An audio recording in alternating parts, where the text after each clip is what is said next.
This is Governor JB Pritzker pictured alongside a peacekeeper 6 days after this photo was taken. Court records claim this man, listed as both Keller and Kellen McMiller, was part of a violent crash and grab on Michigan Avenue that killed a young father-to-be. Chicago police say it was a squad of 7 who shattered the Michigan Avenue storefront of Louis Vuitton and sped off with hundreds of thousands of dollars worth of designer goods, killing a father on September 11th. Police say this man, listed as both Keller and Kellen McMiller, pictured here for a prior arrest, was one of the fleeing thieves. Court records show McMiller had outstanding warrants in Cook County, Florida, Wisconsin, and Indiana. If we can solve the problem. Days earlier, McMiller had posed with Governor JB Pritzker at an event with peacekeepers. In a statement to ABC7 in response to our email asking about the picture with McMiller, Pritzker's office said in part, "We were extremely troubled to learn that this individual was arrested for his alleged involvement in this serious crime, and we expect them to be held accountable to the fullest extent of the law."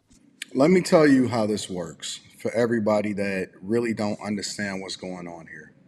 One of the reasons why JB Pritzker, who was the governor of Illinois, and Brandon Johnson, who's the mayor of Chicago, and several other Democratic leaders across the United States of America, whether you want to talk about California and Los Angeles and Baltimore and Maryland and all of these places, the reason why they don't want the Trump administration to come in and stop crime is because it would stop the money train.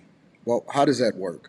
Basically, it works like this. So these type of individuals petition the federal government and the state government for funds for community officers, part of their initiative to defund the police. And what that does is it allocates resources. Basically, they spend money to pay people and organizations and nonprofits and people from the hood to become community officers that basically negotiate between gangs and try to convince people not to stop crime. Then what they do is they fudge the numbers and they say, well, we have a lower crime rate and underreported, really it's underreported crime. And so we don't want the National Guard to come in here and actually stop crime. What we want is more resources to continue to do the things that's great.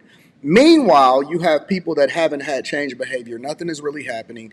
Crime is not really stopping. And so what happens is they just continue to get the money train, and gang members and unvetted people like this go out, take pictures with the governor and the mayor, and then they can try to get more money from the federal government. This is why they don't want the National Guard to come in and actually stop crime, because it would force them to actually manage the budget more effectively.